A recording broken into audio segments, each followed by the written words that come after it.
கோயில் காவலாளி அஜித்குமார் கொலை வழக்கு தற்போது நிதியரசர் ஜான் சுந்தர்லால் சுரேஷ் 4வது நாளாக விசாரணை மேற்கொண்டு வருகிறார். இன்று திருப்புவனம் காவல் நிலையத்தில் நேரடியாக வருகை தந்து காவல் ஆய்வாளரிடமும் மற்றும் ஏடிஎஸ்பி காவல்துறை உயர் அதிகாரியிடமும் விசாரணை செய்ய வருகை தந்துள்ளார். நிகிதா நேரடியாக புகார் கொடுத்தாரா அல்லது தொலைபேசி மூலமாக புகார் கொடுத்தாரா என விசாரிக்கிறார். மேலும் விசாரணை அதிகாரிகள் யார் அப்போது இருந்தார்கள், அதிகாரிகளுக்கு யார் யார் என்னென்ன விவரங்களை தெரிவித்தனர் என்ற விவரங்களை நீதியரசர் கேட்டு பெறுகிறார். காவல் நிலைய சிறப்பு உதவி ஆய்வாளர் சிவகுமாரிடமும் விசாரணை நடைபெற்று வருகிறது.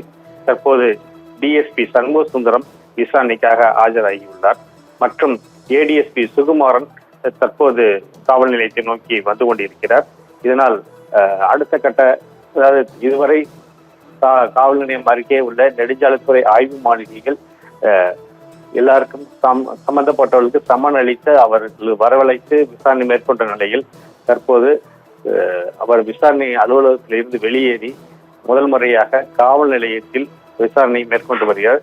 இதனைத் தொடர்ந்து பல அதிரடி நடவடிக்கைகளை அவர் எடுத்து வருகிறார் என்பது குறிப்பிடத்தக்கது. ஓவியா.